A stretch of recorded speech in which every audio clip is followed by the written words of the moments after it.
the novel itself was not intended to be a novel at all. It started as a short story, and then I wrote another short story and noticed that the two of them were connected, and it took off. It really had a life of its own.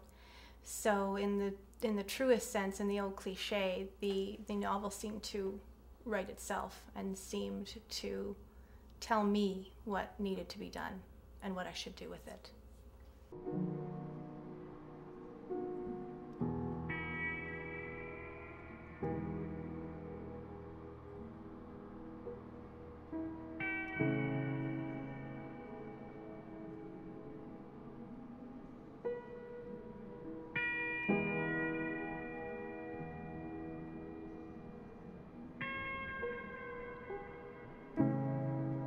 I remember your hands, soft and delicate.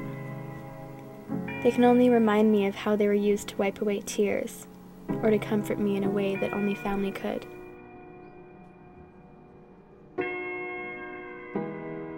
Your presence has shaped me. Every story you read to me to help me sleep, every cartoon you sat through, how you spoiled me.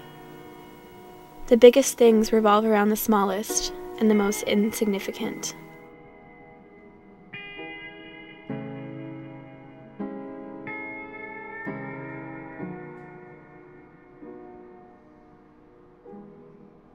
Words I uncovered from your stories made the worst days seem few and far between. Words of hope, words of a life led, happy and full. I write about you from time to time. I say how Christmas Eve doesn't smell the same because your house isn't host to it anymore, or your glasses, when lost, will never be recovered by me and returned to you.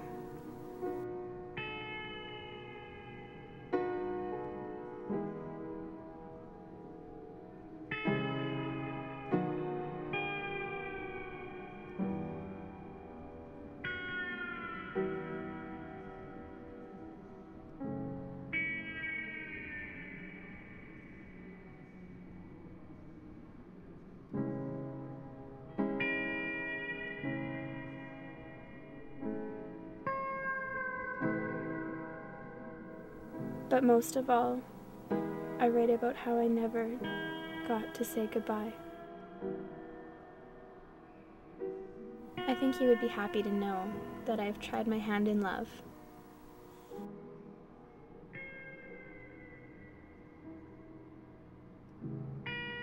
You would have liked David. He's sweet to me. I know you always taught me what to look for in a boy. I think I've done all right.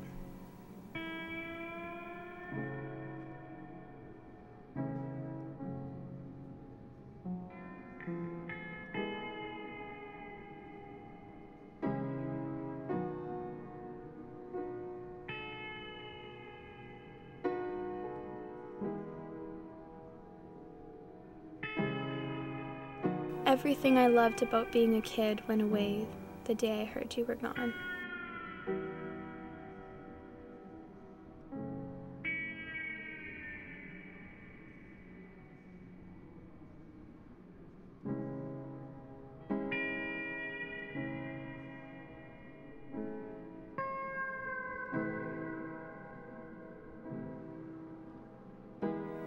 I know we weren't as close before you left, but that's my fault.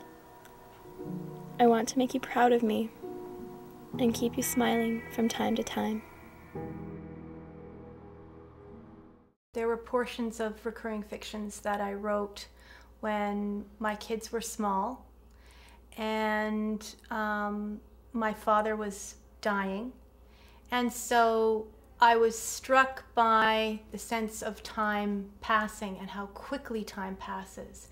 And I guess in a very real way, I was struck by a constant sense of loss that we all, I think, experience in our lives. But I think we experience a sense of loss and rebirth as well in a very positive and good way every single day in our interactions with people, in our interior monologue or a dialogue that we have with ourselves.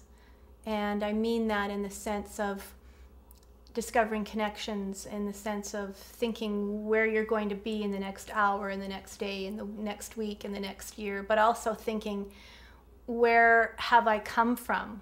Where's the place that I draw from, that I draw strength from? Where's that place that I go back to?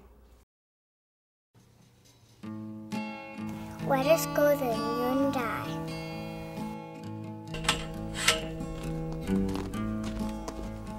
Dollface, Draft 1.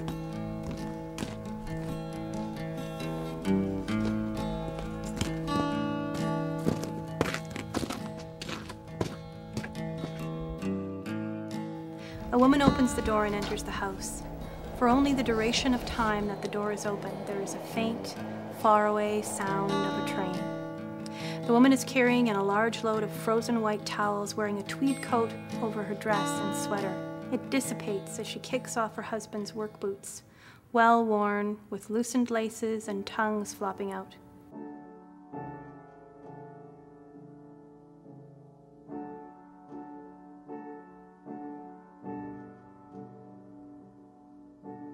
Her daughter sits on the hardwood floor in front of the small plastic television set. She watches Pas de Deux. There is a thick coloring book and an opened package of crayons on the floor beside the girl. On the television screen, the dancers move in and outline as if trying to catch up with their movements. The girl tries to imitate the dancers' choreography, looking at her shadow in a square of sunlight coming through the window and shining on the floor.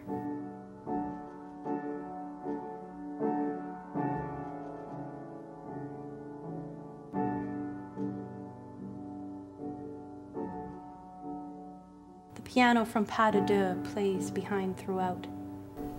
How do they do that, Mom? It's just a camera trick. How does the camera trick get to us here then, outside the TV? It's just part of the story. I grow old, I grow old. Women in families have a unique voice. They have the opportunity to tell stories. People tell them stories, and I think in a very real way, they carry on the history of the family. They are there when a lot of the important events in life happen. They're the hub, they're the center of them for many families. And so I think it's natural, especially in this case, to have a woman telling the story, because you very much get the sense that this female narrator is at the center of things, is at the hub of this story, this journey, this family history, both past, present, and future.